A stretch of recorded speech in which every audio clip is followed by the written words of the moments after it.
On August 21st, 2013, chemical weapons were used in the Syrian conflict yet again. Western powers, the US and France in particular, didn't hesitate for a moment to take advantage of the tragedy, decrying it as a crime against humanity and using it as a springboard to announce their preparations for military strikes against the Syrian government. Make no mistake, this was a crime against humanity, but the gas was not used by the Syrian government. It was used by the NATO-backed rebels. In this video, we're going to show you definitive evidence to support this claim, and we're going to explain the US and NATO's motive for committing such an atrocity. The leaked documents that we're going to be presenting are available for you to download yourself. You'll find a link in the description to that download, and you'll also find links to the mainstream articles we use in our research. Now, in order to really understand this event, we need to look at it in context. The United States has had Syria and Iran in their crosshairs for a long time. The plans for these wars have been in the works for over a decade. About 10 days after 9/11, I went through the Pentagon and I saw Secretary Rumsfeld and Deputy Secretary Wolfowitz. I went downstairs just to say hello to some of the people on the Joint Staff who used to work for me, and one of the generals called me and he said, "Sir, you got to come in. You got to come in and talk to me a second." I said, "Well, you're too busy." He said, "No." He says, "We've made the decision. We're going to war with Iraq." This was on or about the 20th of September. I said, "We're going to war with Iraq. Why?" He said, "I don't know." He said, "I guess they don't know what else to do." So I said, "Well, did they find some information connecting Saddam to Al-Qaeda?" He said, No. He says, "There's nothing new that way. They've just made the decision to go to war with Iraq." He said, "I guess it's like we don't know what to do about terrorists, but we've got a good military and we can take down governments." And he said, "I guess if the only tool you have is a hammer, every problem has to look like a nail." So I came back to see him a few weeks later, and by that time we were bombing in Afghanistan. I said, "Are we still going to war with Iraq?" And he said, "Oh, it's worse than that."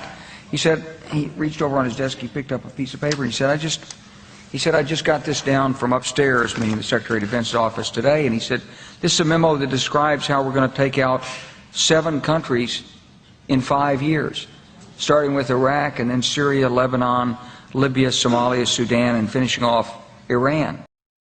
The US government doesn't like to present its wars as empire building. They prefer to paint themselves as defenders of democracy and human rights. To accomplish this little public relations sleight of hand, they've proven time and time again that they're willing to flat out make stuff up, and they're willing to kill thousands of people to advance their political objectives. We saw a blatant example of this in the Iraq War, where they tried accusing Saddam of still harboring the chemical weapons that the US had provided him in his war against Iran. Even back in the 80s, the US was trying to take out the Iranians. They didn't like the fact that their puppet, the Shah, had been ousted in 1979. And as Wesley Clark pointed out, the end game is still Iran. For a long time, they tried going after Iran directly by accusing them of building nuclear weapons. But this line of worn-out propaganda fell apart when elements within the CIA and Assad came forward stating that there was no evidence that Iran even intended to build such a weapon. You can only cry wolf so many times before people start rolling their eyes. So these chicken hawk neocons switched their strategy and decided to go after Syria to get to Iran. They know that Syria and Iran have a mutual defense agreement, and if NATO forces enter Syria, Iran will be drawn into the fight. Rather than attacking Syria directly, the US and NATO have been running a proxy war by arming and funding the Syrian rebels, also known as the FSA, funneling these resources through their allies in the region. To obscure the source of this support, Qatar has been used to purchase the weapons from countries like Sudan, then route them to Syria via Turkey. Qatar is a close military ally of the US. They provided tank support in the Gulf War of '91, and Qatar served as a US Central Command headquarters during the US invasion of Iraq in 2003. Fast forward to January of 2013 when it was revealed that emails and a large quantity of sensitive documents from Brenham Defense, a UK-based military contractor, were leaked by a hacker. These documents exposed a proposal coming from Qatar to launch false flag chemical weapons attacks in Syria and blame it on the Syrian government. According to the documents, the plan had the full support of Washington, and enormous sums of money had been offered for the project. The person sending these emails was David Goulding, the managing director of Brenham. The addressee was Philip Doughty, dynamic director and founder of Brenham Defense. By accessing the servers, the hacker was able to obtain the scans of Doughty's passport, resume, as well as the passports of the Ukrainian operatives that the email suggested should be used to carry out the attack. The leak also included hundreds of other documents containing detailed financial and operational information for Brenham Defense, including scores of signed contracts, weekly assessments, and incident reports for projects in multiple countries. Among these were details regarding a contract with Saudi Arabia to help prepare their forces for a war with Iran. The leaks also depicted a tight business relationship with the infamous war profiteer, Halliburton. The documents acquired by this hacker were not easy to come by. Most of the places where they were uploaded were taken down very quickly without explanation. However, we did manage to get the files, and we've spent quite a bit of time analyzing them. After investing this time, it's very clear to us that they're real. But don't take my word for it. Just take a look in the description for the download link and go verify for yourself. This leak was never mentioned by the mainstream media at all in the United States or Europe. And there was no investigation whatsoever, even though what was being discussed here was clearly plans to commit a war crime. 3 months passed, and on March 19th, sarin gas was used in Syria near Aleppo. Israel and the US promptly blamed the Syrian government for the attacks, even though many of those who were killed were Syrian government soldiers. Obama began talking about the event as a red line that had been crossed, and the warmongers began their saber-rattling in earnest. However, the UN insisted on investigating the issue themselves, and on May 6, 2013, UN investigator Carla Del Ponte went public stating that evidence from their investigation indicated that it was the Syrian rebels who had used the sarin gas, and that there was no indication that the Syrian government had launched any chemical attacks whatsoever. Russia's UN ambassador Vitaly Churkin agreed with Del Ponte after Russian experts visited the location where the projectile struck and took their own samples of the material from the site. Those samples were then analyzed at a Russian laboratory certified by the Organization for the Prohibition of Chemical Weapons. According to the lab results, they found that the presence of hexogen, utilized as an opening charge, and which is not used in standard chemical munitions, pointed to the attack being launched by the rebels. Rather than cover this development, the mainstream media did what they always do when they don't want the public to look at something. They simply changed the subject. Now, of course, the fact that the US-backed rebels had attempted to frame the Syrian government in order to build support for a NATO invasion would be bad enough.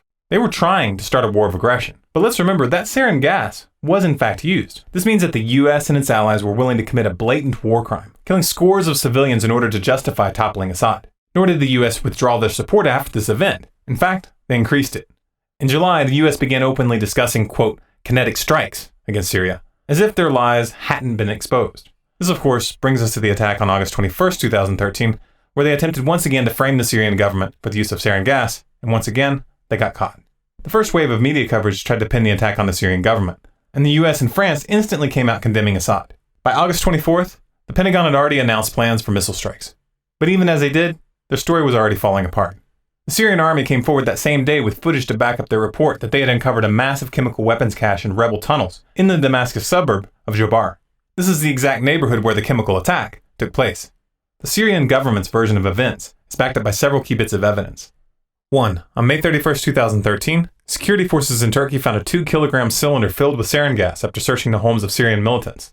2. On July 7th, the Syrian army went public about a chemical lab that they had found belonging to the rebels in the city of Banias. And 3. We already have these documents clearly showing that the US was backing a plan to frame the Syrian government with chemical weapons. All of this clearly shows that the rebels had the means and the intent. However, the most obvious variable in this equation is motive. The only parties that benefit from launching this attack are the Syrian rebels, the US, and its NATO allies. The Syrian government knows full well that the US and NATO have been looking for any excuse to invade. The last thing that they want to do is hand them that excuse. The rebels, on the other hand, have already been caught committing brutal atrocities, and they've already been caught creating fake video of civilian casualties. The clip you're watching right now is one of the most famous examples. This chemical attack, launched on August 21st, fits with their previous pattern. The rebels further exposed their hand when 2 days after the attack they released a video statement vowing to strike back with any and all means. They claimed to have access to chemical weapons, and they stated that they now intended to use them in the conflict with zero reservations from this point forward. Essentially, they're using their own crime as a pretext to openly start using chemical weapons in combat. The stakes in this cover-up are high. Russia and China have both openly sided with Syria and Iran, and Russia has warned that thermonuclear war could result if the US continues down this path. That's an outcome that's too horrific to even contemplate.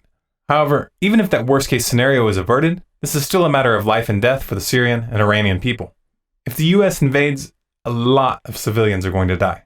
Their situation is not going to be improved by the US attacking, any more than it was in Iraq or any of the other countries that we've toppled.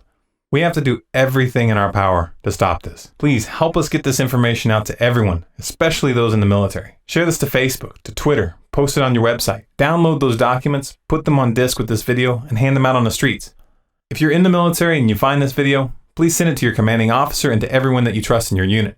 If you're afraid of being punished, then find a way to send it anonymously. Hundreds of people were killed in these attacks, many of them children, and the US government was behind it. If you're a parent, imagine what it would feel like if it were your son or your daughter who had been slaughtered to forward the political objectives of these psychopaths. Think about it long and hard, because these things have a way of coming home to roost. For more videos like this, subscribe to Storm Clouds Gathering on YouTube. For updates, bonus content, and to influence future videos, follow us on Facebook at facebook.com/stormcloudsgathering. Our Twitter handle is Collapse Updates, and our website is stormcloudsgathering.com.